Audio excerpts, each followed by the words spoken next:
Hey, welcome to Pints Politics. I'm your host, Dan Parsons. Thanks for tuning in. We know that Pints Politics is about having thought leaders in our community talk about the issues of the day.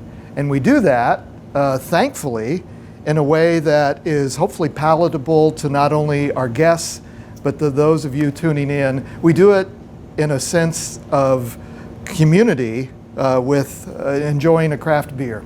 And so I'd like to welcome back to Pints and Politics. If you've tuned in so this is episode number 31, and way back in January, episode number 26, Lynn McNally and Lance Morgan were kind enough to come on the show and talk about this concept of gambling initiative in Nebraska. And so welcome back, Lynn McNally, Lance Morgan. And so January, when we did this originally, my gosh, what happened between then and now? A lot has happened in the meantime.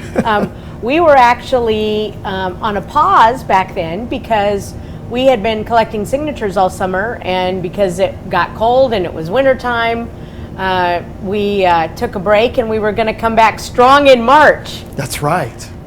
That changed a little bit. None of us came back strong. All of us were sequestered in our basements in March. And we got a little nervous. It was a little nerve-wracking to end up getting the signatures. We were several hundred thousand total signatures short, and we thought we'd have plenty of time to get it. But, COVID hit, and we really had to rush to the deadline at the end. Well, let me do proper introduction. So this is Keep the Money in Nebraska. This is the initiative, ballot initiative, that will ask you as voters to approve or not approve a ballot measure to expand, tax, and regulate casino gaming in Nebraska.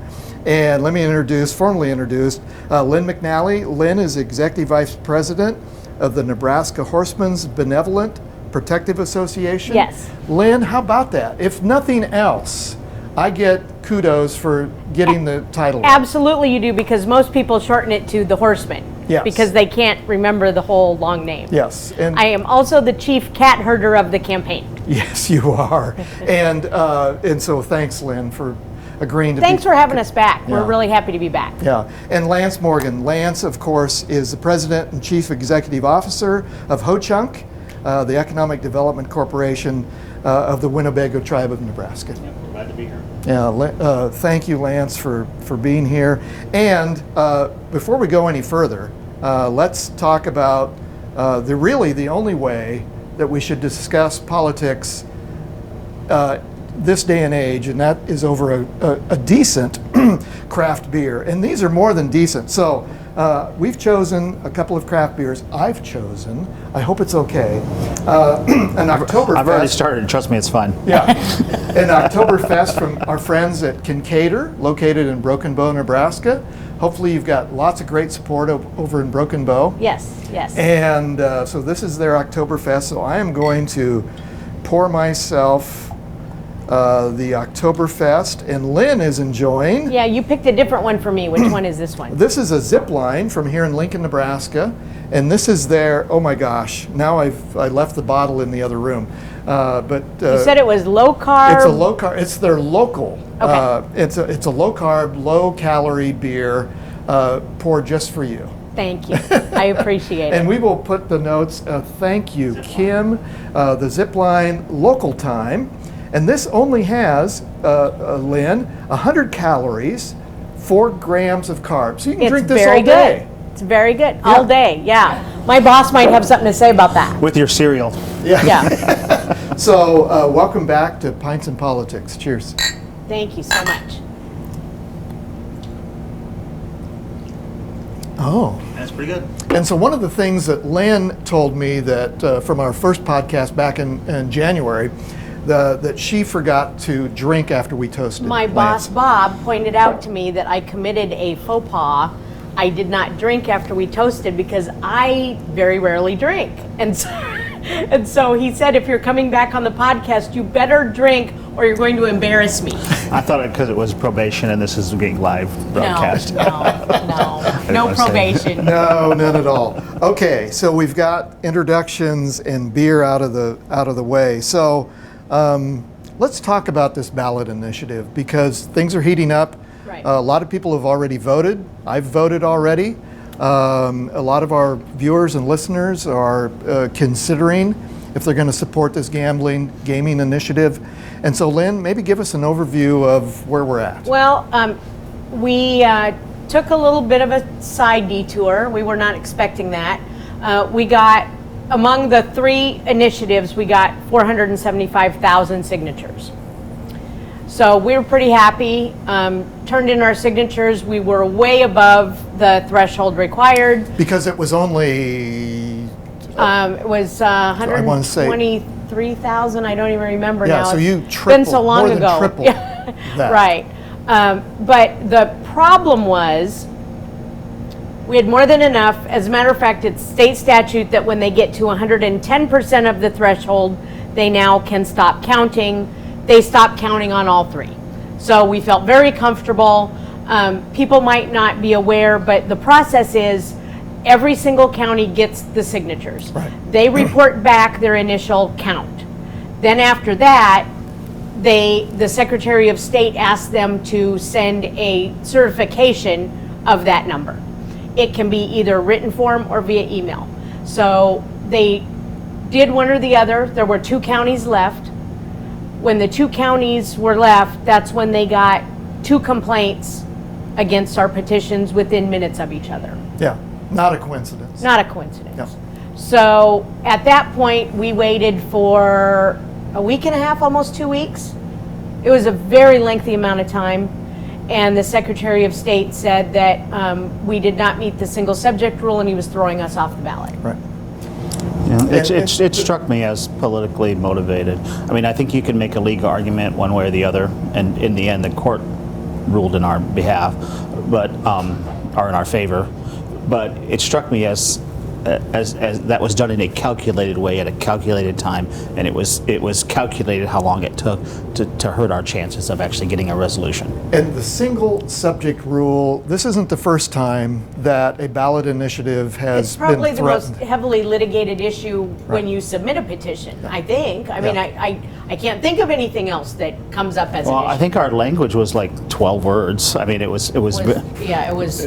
yeah. It wasn't even 12, was it? At one point, yeah, we went to great lengths. I mean, we spent probably about a week and a half working on the language of these petitions so that it would cover this. And so we're not surprised it happened, but the fact that it was preemptively struck down by the Secretary of State was Surprise. I don't know if it's surprising is the word, but it was interesting. sure it was mildly interesting as to the timing. And just so folks know that this isn't your first rodeo. Oh, absolutely not. You both have law degrees. Yes. This was, One of us has a little more prestige behind our degree than the other. well, let's talk about, so I Maybe have we a beat up. condensed version. This is Nebraska. UNL College of Law, and He did not graduate from the University I of am a Nebraska graduate, though. Yes, you, undergrad. Yep, yeah, yep. but your law degree, oh yes, that's That's right. fancy. Way back over there. East Coast liberal Yeah. institution, you know. West Coast liberal. Okay, well, we got that covered. We're And ironically, I am a Republican. So so anyway. So you, we'll get into that in a moment. But It's okay.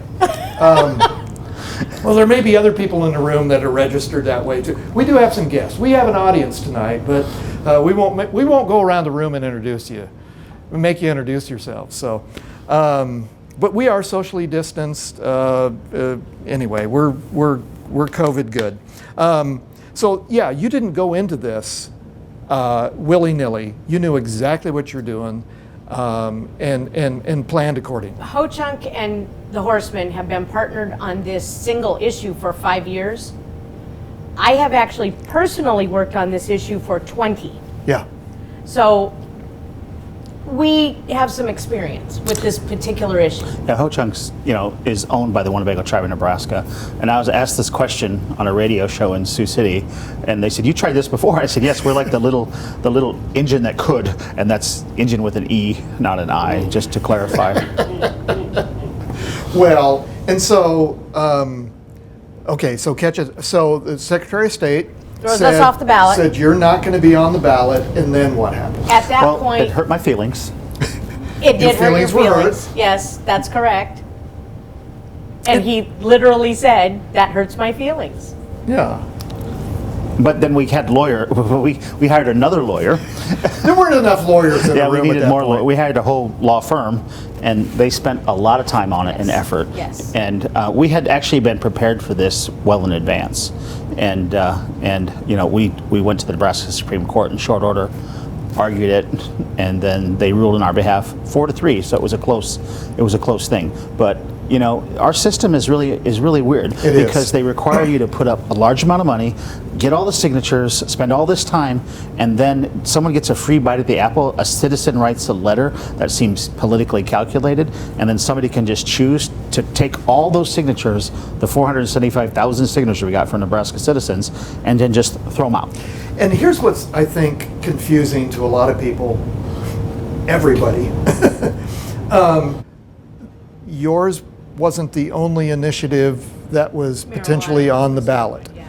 Medical marijuana also worked very hard, lots of signatures collected. We similar collected challenges. signatures together, actually. Yeah, similar challenges. Yes. They had a very different result. Secretary of State said they were okay, and then it was challenged and went to the Supreme Court, and they were tossed out. Right.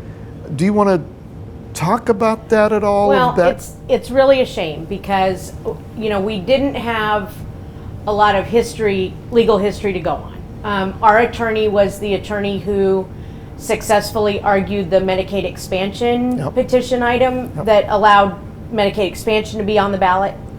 So we felt like we were in good hands with that, and he had told us, listen, July 3rd was when the opposition filed a lawsuit against Medicaid expansion, and so we think that that's probably the time frame. They can't wait a lot longer than that. They're going to be out of time. Well, that's assuming you don't have the Secretary of State on your side. When you have the Secretary of State on your side, you can artificially extend that and run the other side out of time. So our only option at that point, and marijuana as well, he did the exact same thing to marijuana, but they were a week behind us. So the only thing we could do was to request what's called a writ of mandamus, meaning that the Supreme Court would take the case directly. We did not have to go through the lower courts to get there. It wasn't illegal what he did. It was just unprecedented and unusual. Usually, Never happened. Usually, the Secretary of State doesn't have personal veto power over these things. And in both instances, keeping us off and putting them on, he was wrong in both instances. So I think it should shed a light on this process. I hope so. And so some of our viewers and listeners may know, because we mentioned it before, I actually worked in the Attorney General's office back in the 90s. Don't have a law degree. But I did play one on TV from time to time when I was in the Attorney General's office. But an interesting opinion editorial in the Omaha World Herald from my former boss. I thought he had a very topic. insightful opinion. I thought he had a very insightful opinion. He said that in his tenure as Attorney General, this issue had actually come up, and his decision was to take the petition. He did think that it was multiple subjects. He split it into 2 subjects and put it on the ballot as 2 separate subjects. So they didn't have to pay to get 3 different petitions. They actually had one petition that he said was multiple items, and he just split them up on his own and put them on the ballot. I think that's actually a good solution. And I think that's where, marijuana unfortunately got the short end of the stick on that, because we were very supportive of marijuana. As I said, we collected signatures with them. Side by side, yeah. We were disappointed that they weren't able to make it, but the problem is they were fun guys to hang out with. Yeah. they had 9 sections to their to their petition, and we were concerned. Well, the problem you have is if you have one subject but 9 sections, you're opening yourself up to that. So that's why it cost us 3 times the amount in order to do 3 separate ballot issues. And so the Nebraska system is really a difficult threshold. And now throwing in a personal veto of the Secretary of State on top of that is probably wrong. I think that this is a democracy, and I think people get frustrated with democracy because there's always somebody coming in and telling, using some sort of personal power to put their thumb on the scale. And I think this was an instance where you could characterize it that way quite easily. So, I appreciate all of that history. So let's fast forward to today. Many people have ballots in hands. Yes. Like I'd mentioned, I've already voted. Someone told me 50,000 Nebraskans have voted already. Yeah, I mean, it's more and more. Yes. And so let's jump to, there are 3 questions Yes. On the ballot. Let's go through that and help people understand exactly what this initiative does. 429 is a constitutional amendment. It would change the Constitution. It was one sentence was all it was. We are allowing games of chance to happen within a racetrack enclosure. That's it. So that encompasses casino gaming. One of the arguments that it was multiple subject that was in plural. It was games. Oh, really? Yes. Yes. Yeah. So what is that? Okay, so I'm just saying that's how bad it is. So that's one. That's the first one. Yep. The second one is the regulation component. So that establishes a racing and gaming commission, takes the current racing commission of 5 members and adds 2 for purposes of expertise, subject matter, that kind of thing. So it would be a 7-member commission, and you would have to have a racing license and a racetrack enclosure in order to apply for the gaming license. You would have to pay $1 million fee to do this, and that's to pay for, it's a lengthy background investigation, that kind of thing, in order to grant someone a gaming You'll license. have to set up a little bit more deeper regulatory structure, so that'll help pay for some of that. And so they'll establish rules and regulations, that kind of thing. That's the second one. 431 is the taxation portion, and 70% of the money we're paying, it's a 20% tax of gross gaming revenue. 70% of that will go into the property tax reduction fund, and helpfully the legislature already passed LB 1107, which allows them to receive that money and spend that money. Yeah, one of the things I like about it, and the people we work with, the political people, is that 25% of the money goes to the local city and county. Yes. And so, if there's one of the criticisms is you might have some issues related to gaming, but so you might as well put, instead of sending all the money back to Lincoln, where you don't quite know what's going to happen with it, a portion of the money will stay in the communities where it's at, and the community, the city, the county can allocate that money as they see fit. And I want to ask you about polling in a moment, but we know, because as you may know, I still dip my toe in the political world too, and Nebraskans are frustrated about the legislature not being able to come up with a solution for property tax relief.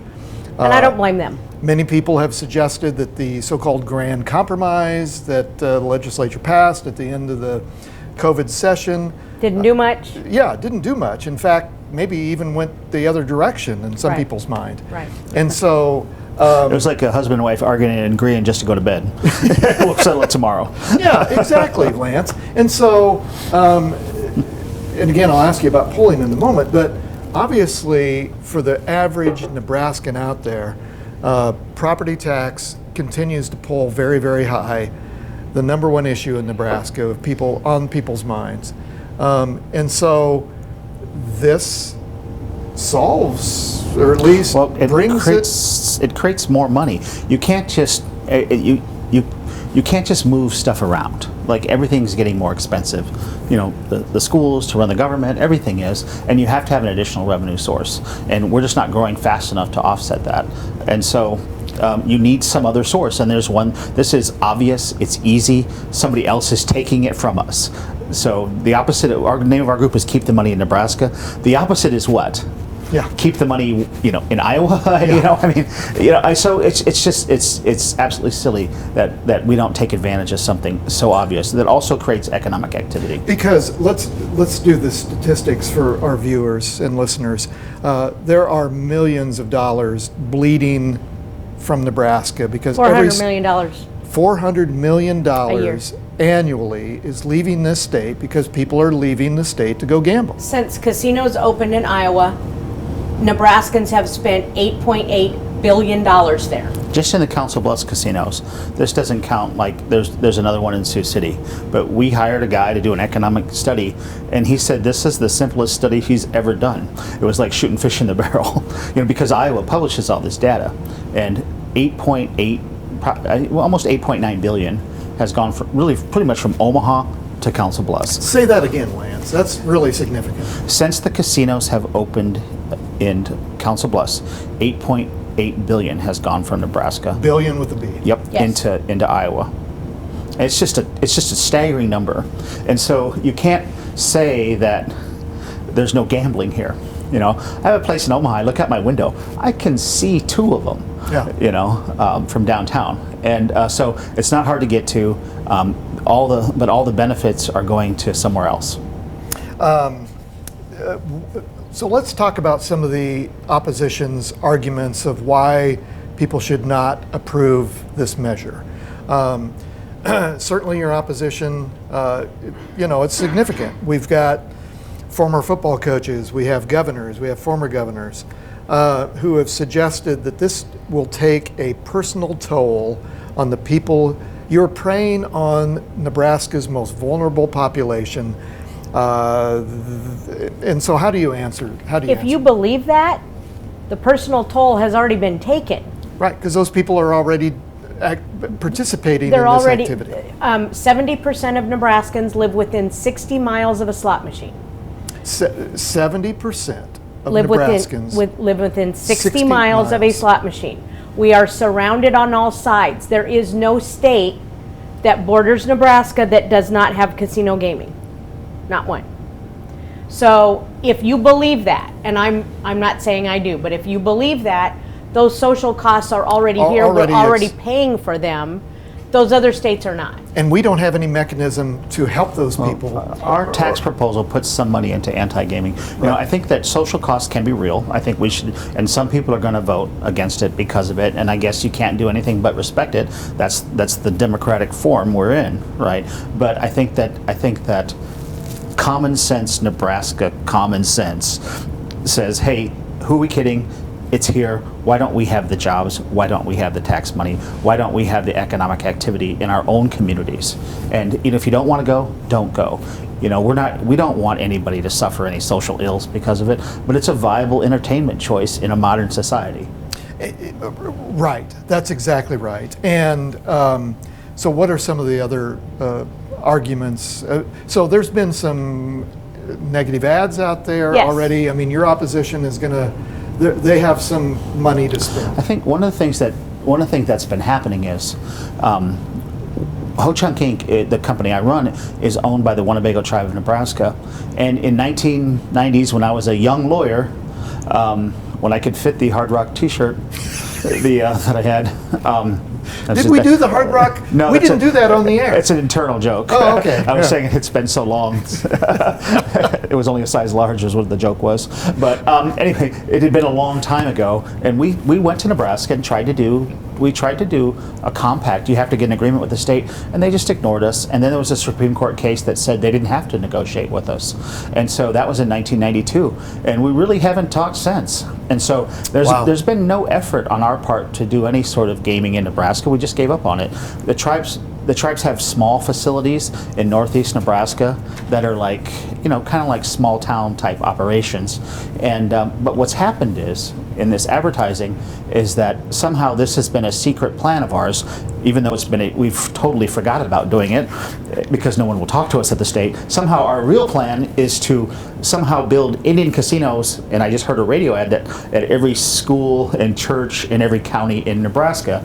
And that's simply just, that's like it's so untrue. It's laughable, but it's also sort of bothers me because there's no way that we can do that. Now, we used to own everything, the land, and now we own a tiny little piece. And if we buy something more and try to do an Indian gaming casino, we have to go through a federal process, and that requires you have to put it into special trust status. We have land in our own town on our own reservation that took 10 years to put in our land, and we're not allowed to do it off the reservation, and we can't do anything without, and the governments can object. And even if we did a gaming operation, Nebraska would have to the governor would have to sign the deal. So the fact that that's the hypothetical, that if we do this, if Nebraskans vote for this, there'll be an Indian casino in every county, every church, every school. Yeah. It's just absolutely ridiculous, completely untrue, and it really is kind of disappointing that the race card is being pulled out here in 2020.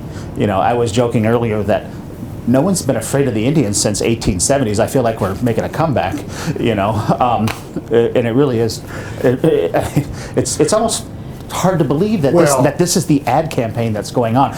Be afraid of the Indians. Now, Ho-Chunk Inc. we crossed 1,500 employees today, right? We started with one employee. We started with nothing in my apartment. Now we're the largest company in Northeast Nebraska, you know, headquartered there, and we've taken 1,000 people off welfare and given us jobs and hope for the future. That's what Nebraska should be doing, and we've done it in a rural community, and we've done it with really no help from the state, but we've been a big contributor to the economy, and it's frustrating that if we were being attacked. If we were not an Indian tribal company, there was no way that a racial attack, even a subtle one, would be put out there. You wouldn't have that opportunity. No, it would never happen that way. So it's hard for me to even believe it's happening.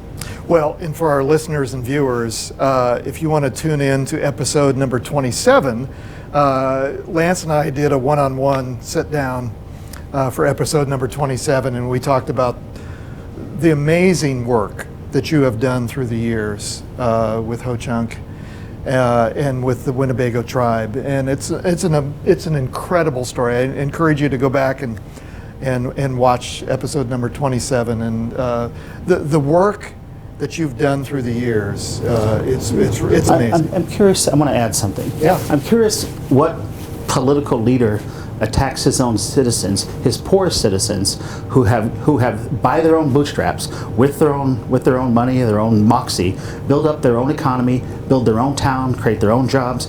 You know, did everything on our own, right? And somehow it's okay to attack them on a skin color sort of basis. Yeah. I mean, it's just really weird. It is weird. And so, speaking of the governor and hypocrisy, I'm going to bring one Native Lives Matter. Yeah. I'm going to start my own movement. Can I do the T-shirts? Yeah. Parsons PR can do the T-shirts. Sure. Okay. I'm only half Indian, but I think that counts for purposes of this level of indignation. I think so. So okay. One of the hypocrisies of the governor is his own family owns an organization called the Chicago Cubs. Yes. And I've been reading recently of how they want to start a gaming operation. DraftKings has a deal with them to open the largest sports book in the world at Wrigley Field. He has been asked about this issue, and he says, "Oh, that's my family, that's not me." Well, last I checked, he had a vote on the board. He does, and and he gets to, So I would encourage the news media, my friends in the news media, continue to ask those questions. All right, we're going to wrap up. This went fast. Went really fast. It does. Sorry, I went on a diatribe. No. This is what we're here for. What do voters need to know as they go to the polls and as If they they fill want out to place the a ballot? bet, they're going to have to go to Wrigley Field. You know. That is not the message. Or Council Bluffs. That is not the message. Right. What we want voters to do is, all three measures are interconnected, so you must vote for all three. So you have to vote for 429, 430, and 431. And they're in succession. They're in succession. Yep, one right after another on the ballot. They're right there. I've seen the ballot myself. So we're just asking you to vote yes for all three. That would be awesome. And if voters still have questions after they've seen this episode? Keep the Money in Nebraska is everywhere. Direct message us on Facebook or contact us through the website. We'd be happy to answer any questions, and we do answer questions pretty much 24/7. I'd like to add one more thing. Yeah, please. You know, the tribe's had a gaming operation in Iowa since the early 90s, and every penny we've made, we've reinvested back into our community and in this state. And that is absolutely our mission as a company. We're not some Las Vegas entity swooping in to put a tax on Nebraska. Anytime, any penny we make is going to go right back into redeveloping our community, and we have a 25-year track record of doing just that. And that's something that we should mention too, is that, you know, we've been seeing some ads about Las Vegas interests and that kind of thing. It's all, the Horsemen own 2 tracks, one in Omaha, one in Lincoln, and ag societies own the other tracks in the state. Ho-Chunk owns one. But you have to be a nonprofit entity to have a racetrack license in the state of Nebraska. And I don't know what the other tracks are going to do, but I know for ourselves, Ho-Chunk will be managing both of our facilities. So they're a Nebraska company, they're managing our facilities, we're a Nebraska company, everything's going to stay here in the state. We actually predate Nebraska by a couple years. Couple. And what I love is the fact that you told me last time in our podcast, Nebraska was the very first state in the country to have horse racing. Yeah. So, you know, it's a long history. 1935, we were the first gambling allowed in the state. Yeah. So, you know, we're not expanding the footprint of gaming. Yeah. We're traditionalists. Yes, very much so. I can't thank you enough. Let me thank Pints and Politics producer Steve Van Hoosen. Steve is behind the camera. We never see Steve. No one even knows what he looks like. Very handsome. Yeah, he is a handsome dude. Yeah. Kim Remington, operations manager at Parsons Public Relations. You may have seen her deliver beers to the stage a moment ago. Pints and Politics theme music is written and performed by Jack Rodenberg. You may be hearing that right now. I want to thank Fuse Co-working, which is where we are headquartered, in Parsons Public Relations. But primarily, I want to thank Keep the Money in Nebraska and my guests, Lance Morgan and Lynn McNally. Thanks so much for having us back. We really appreciate it. Thank you very much. Cheers. Cheers.